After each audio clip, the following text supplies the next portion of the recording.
धरती पर जन्म लेने के साथ ही सीखने की प्रक्रिया प्रारंभ हो जाती है। जो हम बड़े होते जाते हैं, सीखने की प्रक्रिया भी विस्तार लेती जाती है। जल्द ही हम उठना, बैठना, बोलना, चलना सीख लेते हैं। इस बड़े होने की प्रक्रिया के साथ ही कभी कभी हमारा अहंकार हमसे अधिक बड़ा हो जाता है और तब हम सीखना छोड़कर गलतियां करने लगते हैं।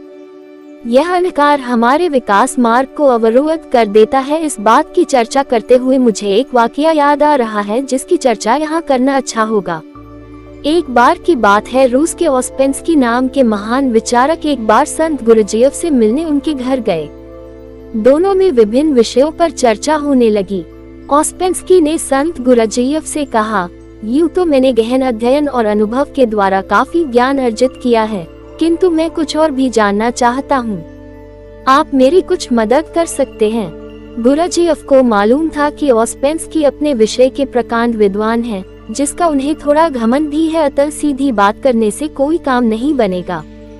इसलिए उन्होंने कुछ देर सोचने के बाद एक कोरा कागज उठाया और उसे ओस्पेंस्की की ओर बढ़ाते हुए बोले, यह अच्छी बात है कि तुम कुछ सीखना चाहते हो, लेकिन मैं कैसे समझूं कि तुमने अब तक क्या क्या सीख लिया है और क्या क्या नहीं सीखा है। अतः तुम ऐसा करो कि जो कुछ भी जानते हो और जो नहीं जानते हो, उन दोनों के बारे में इस कागज पर लिख दो। जो तुम पहले से ही जानते हो उसके बारे में तो चर्चा करना व्यर्थ है, और जो तुम नहीं जानते उस पर ही चर्चा करना ठीक रहेगा। बात एकदम सरल थी, लेकिन ओस्पेंस्की के लिए कुछ मुश्किल। उनका ज्ञानी होने का अभिमान धूल धूसरित हो गया।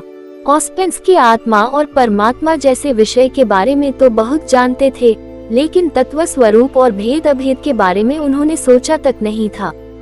गुरुजीएफ की बात सुनकर वे सोच में पड़ गए। काफी देर सोचने के बाद भी जब उन्हें कुछ समझ में नहीं आया तो उन्होंने वह कोरा कागज ज्यों का त्यों गुरुजीएफ को थमा दिया और बोले, श्रीमान, मैं तो कुछ भी नहीं जानता। आज आपने मेरी आंखें खोल दी। ओस्पेंस्की के विनम्रतापूर्वक कहे गए इन शब्दों से गुरुजीएफ बेहद प्रभावित हुए और बोले, ठीक है, अब तुमने जानने योग्य पहली बात जान ली है कि तुम कुछ नहीं जानते। यही ज्ञान की प्रथम सीढ़ी है। अब तुम्हें कुछ सिखाया और बताया जा सकता है, अर्थात खाली बर्तन को भरा जा सकता है, किंतु अहंकार से भरे बर्तन में बूंद भर ज्ञान भरना संभव नहीं। अगर हम खुद को ज्ञान को ग्रहण करने के लिए तैयार रखें तो ज्ञानार्जन के लिए सुपात्र बन सकेंगे।